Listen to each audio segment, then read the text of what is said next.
What's up, rockers? I'm going to attempt to do a little bit of a presentation this morning for you.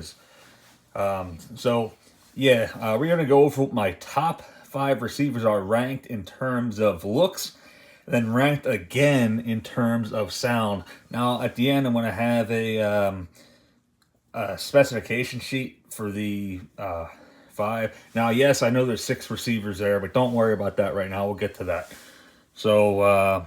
Without further ado, you're going to start by the looks category, which looks are important. Don't be fooled, they are. It should come to no surprise that my number one receiver ranked in terms of looks is none other than the Marantz 4400. Look at it. It's absolutely beautiful. It's got the oscilloscope, it's got the gyro touch. I don't know what their thought process was for using the rectangular sliders and push buttons instead of the standard round ones. It's the only Marantz I know of that's like that. But in any event, it's a very, very minor. If you even want to call it a bitch, I don't really consider it a bitch. It's just more of an observation than anything. So the Marantz 4400 is nice. It has, I wouldn't say an excessive amount of inputs. It has two tape monitors. So for me, I use the cassette deck, which is stereo, and then a Q8 deck. I don't have a reel-to-reel or nothing like that. One phono input, which is good enough for me because I don't really listen to vinyl. And in fact, this is the only system I have the vinyl turntable hooked up to, as a matter of fact. AM/FM tuner, a 4-channel auxiliary input, which I use for the Blu-ray player, so I can play my multi-channel FLACs and I can listen to my movies in surround, just like a typical home theater system. So it works out great for that.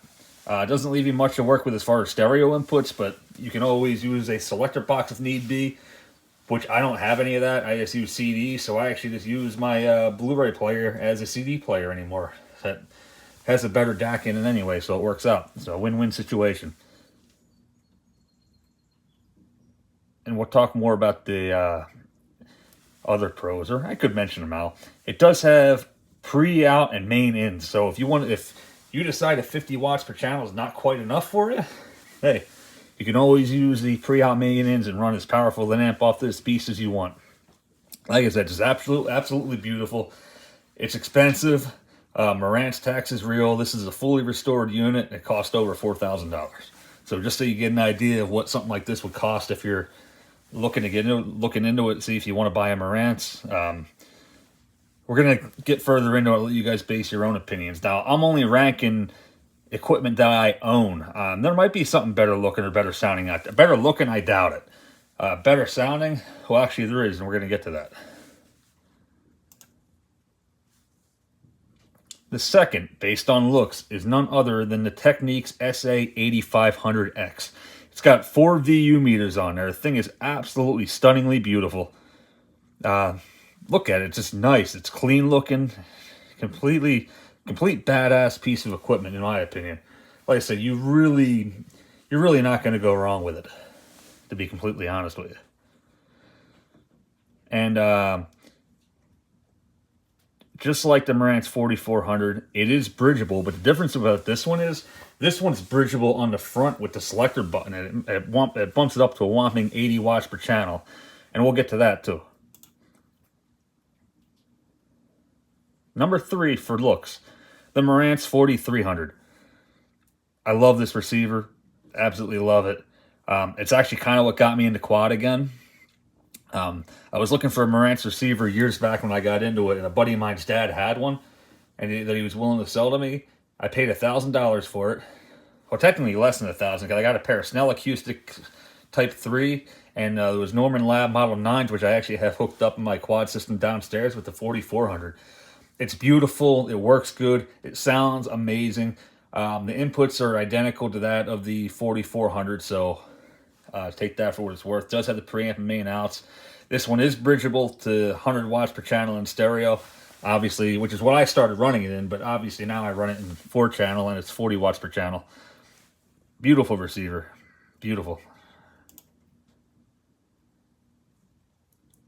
Fourth, in terms of looks, is actually the quad receiver that got me into quad for the first time back in 2010. Now, I first got introduced to a Sansui QRX 6500 at Renninger's Market down there in Schuylkill Haven, Origsburg, whatever you want to call it, right by the Blue Mountain High School. That was there on a Sunday morning by happenstance, and so one of the guys down there happened to have this, and I was looking at it. He wanted $300 for it, and I'm like, oh man, that's expensive, especially for a 20-year-old that was making $10 an hour at the time. Yeah, beautiful receiver. It's pretty heavy. I think it's a lot heavier than what the rating is, and we'll get to that. It does not have pre-out main ends, and it is not bridgeable. However, the QR 6500 does have preamp and main outs in it, so bridgeable is not really necessary at that point. But so you can get over that. The good thing about the 6500 is that basically what you get for losing your pre-out main ends, you get an additional auxiliary. So there's an auxiliary 4-channel, then there's there's a discrete input, which basically, they may as well just call it auxiliary 2. You have 3 tape monitors, 2 4-channel ones, so you can hook a cassette deck up, you can hook a Q8 deck up, or what I like to do with it is you can hook an extra decoder up through the other 4-channel input, so like the Involve Surround Master, something like that. Like I said, we'll get to that at the end when we get closer to the end, when we get to the specification slides. The fifth in terms of looks is the Sylvania RQ 3748.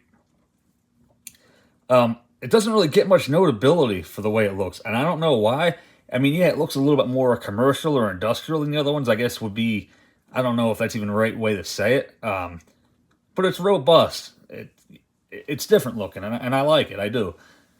Has a bunch of push buttons, which the push buttons are notorious for getting dirty, but if you're patient with them and get the right deoxit, you can work all the bugs out of it. It's a very good receiver. It's pretty heavy. And like I said, we are going to get to more about that. This does have an input, 4-channel auxiliary input, which is nice. 2 tape inputs on the back, tape monitors.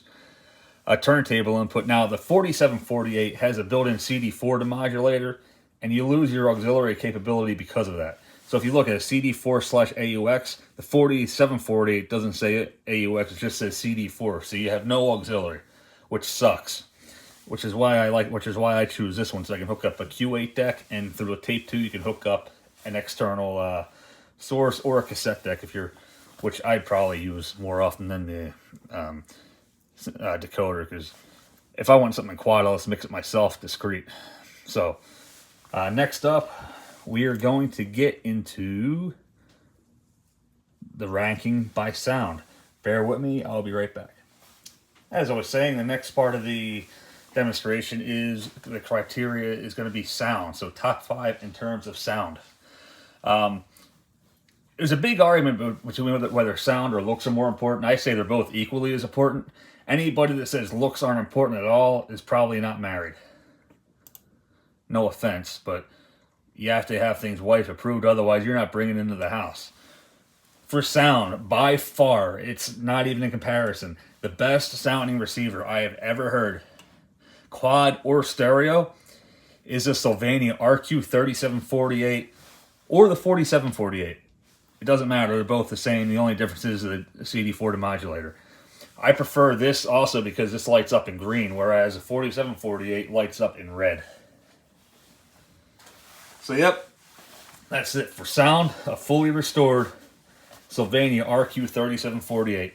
My favorite sounding receiver. I'm sure you guys found that surprising. You guys were probably expecting one of the Marantz. Which, speaking of Marantz, guess what? The second is the Marantz 4300. Like I said, I love the sound of it. I love the looks of it. I wish it had either VU meters or a scope, but like I said, that's kind of irrelevant right now because we're talking about sound. The sound is awesome, powerful, good bass. Like I said, what really separates the Sylvania is how punchy, like just deep that bass hits, and like how like crystal clear your highs and mids are.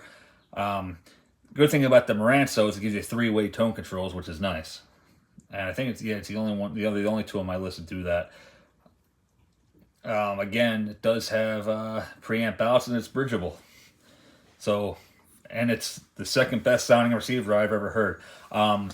The difference between the 4300 and the Sylvania is a pretty big difference. like I said, the Sylvania is absolutely amazing. I love it. Yeah, you're just, in my opinion, you're not going to beat it. The rest of them, there's not too much of a difference between them. In fact, from number 2 to number 5, the difference is actually pretty minimal. But there is a slight difference, in my opinion, whether it be my listening room or the speakers I'm using. So, like I said, it might be negotiable. But anyway, this is the results I came up with. So this is the way it is. Like I said, it's my personal picks. The Marantz 4400. The sound is very, very similar.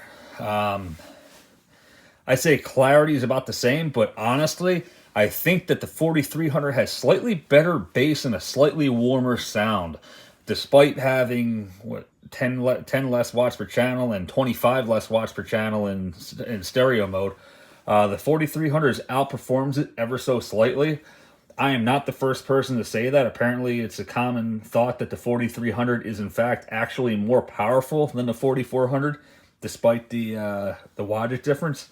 Like I said, sometimes these designs are conservatively rated and they're putting out more power and have more headroom than you would think they would, which is great. Better to have more than, not enough.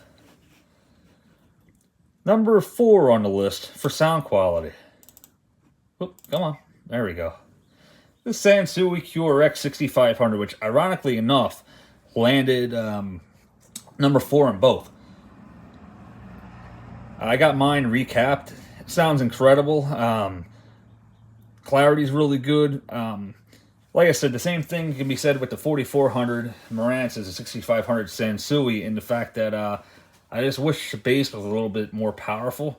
But again, it's a 37 watt per channel amp, which is decently powerful, especially depending on what kind of speakers you're running. But yeah, the sound is awesome on it.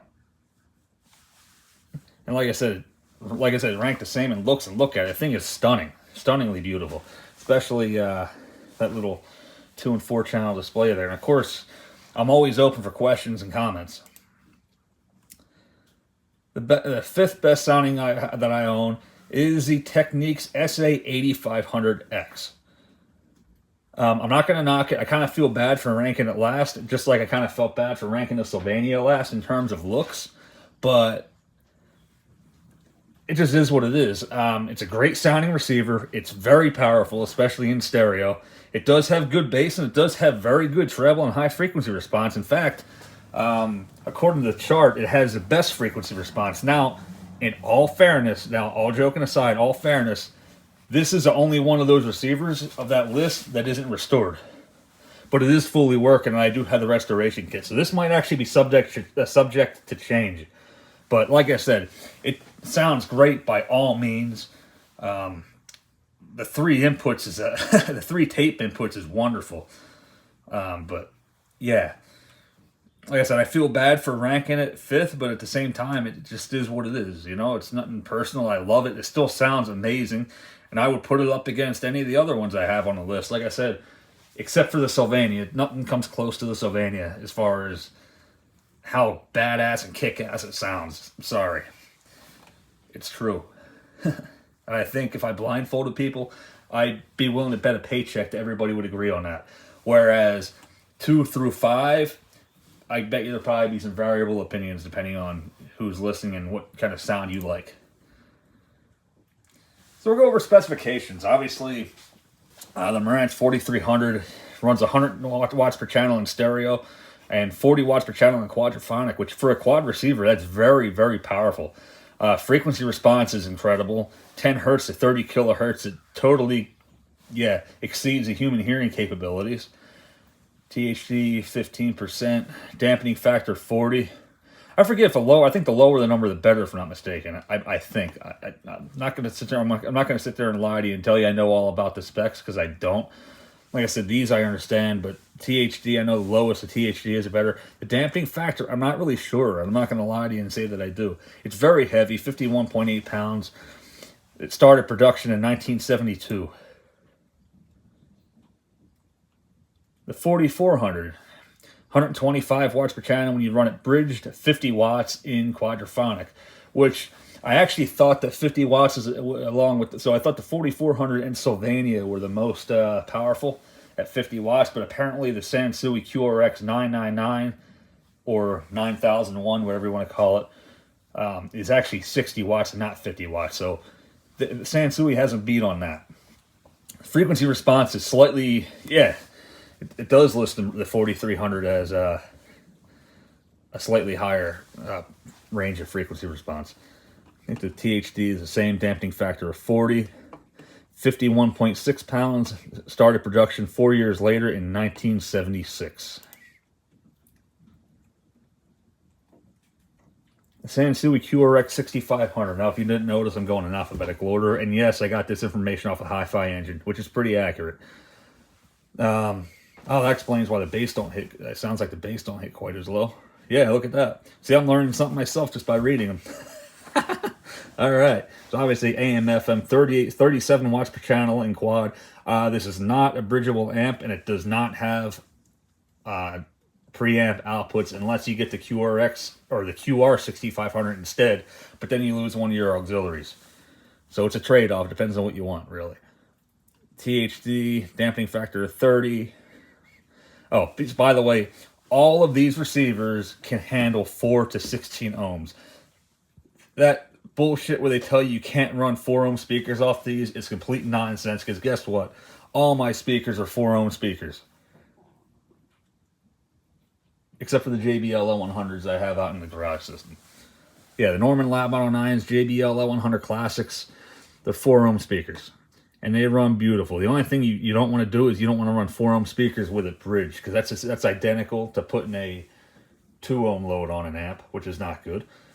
So yeah, if you're running this weren't running any of these receivers in stereo, don't use 4 ohm speakers. 48.5 pounds, started production in 1972. Sylvania RQ3748 specifications. They're identical to the 4400 Marantz. 120 watts, at least for the wattage. 125 in stereo, 50 watts, 50 watts in quad. Now the difference here, it is bridgeable, but it doesn't have a switch. You actually change the wiring on the back of the receiver when you run it in bridge. So it has a switch, and you have to hook the speakers up differently. And again, I would not recommend using 4 ohm speakers if you're running a bridge, because again, you're putting a 2 ohm load on it. However, both the Sylvania 37 and 4748s do have preamp outs in the back. So if you really want to do it that way, you could, but at the end of the day, you just get a more powerful amp at that point. You're not going to be bridging it. Has a lowest dampening factor, so I'm assuming that's a good thing. It says it goes 20 hertz to 30 kilohertz. Again, very good specifications. I think 39 pounds, but I believe it to be a lot heavier than that. I think that might be, I don't know, though. The Marantz 44 is definitely heavier, but again, I'd say it's pretty accurate. It started production in 1973. And we are going to end off with the Technics 8500X with the specifications. Obviously, AM FM tuner. It's 80 watts in stereo, 28 watts in quad. It's pretty high wattage in stereo mode, honestly. And the nice thing about this is that it's actually switchable from the front instead of the back. So that's a very good option to have. It has the best frequency response by far, which is kind of why I'm kind of leaning toward mine just needing a recap, which is why I may have not rated it fairly, in my opinion. Now, in all fairness, I did mention that when I had it on the list when I was doing sound. Maybe the Technics is actually number 2. I don't know. I bought the recap kit for it. I just got to find time to do it. And my spare time nowadays is far and few between. So, yeah, it's a 37-pound unit. Not the heaviest. And was started production in 1975. My honorable mention is my garage baby here, the Pioneer SX9000. It is a 2-channel receiver, but it rocks. It's 50 watts per channel, has 2 auxiliaries. The only thing is I've had 3 of them, and the tuner was busted in every one of them. But look at it. It's freaking beautiful. And just for shits and giggles, we'll show it with the lid down. Look at that. It's amazing. And it's the only 2-channel unit on the list. Like I said, I had to put it there as an honorable mention. But that being said, guys, slideshow's over. Questions, comments, concerns, feel free to let me know. I am always open for discussion on topic. I love talking about vintage audio and music. I'll talk to you guys anytime about that. So, like I said, drop me questions, comments, concerns, drop a line in my comments box, and I will catch you next time. Rock on. Also, guys, one thing I forgot to mention is that each one of these receivers is has their own videos. If you want to search the channel and see them demoed, they're all in the last year or so. So if you're interested in checking them out individually, just go through my channel or do a search, and you'll find a video on each and every single one of the receivers. The reason that I didn't show the back in this video here is because my 2 Marantzes are hooked up, and I really didn't feel like getting into all that today. So I could have showed the other 3, but I figured if I'm not going to show them all, why bother? Anyways, peace out. Catch us next time. Rock on.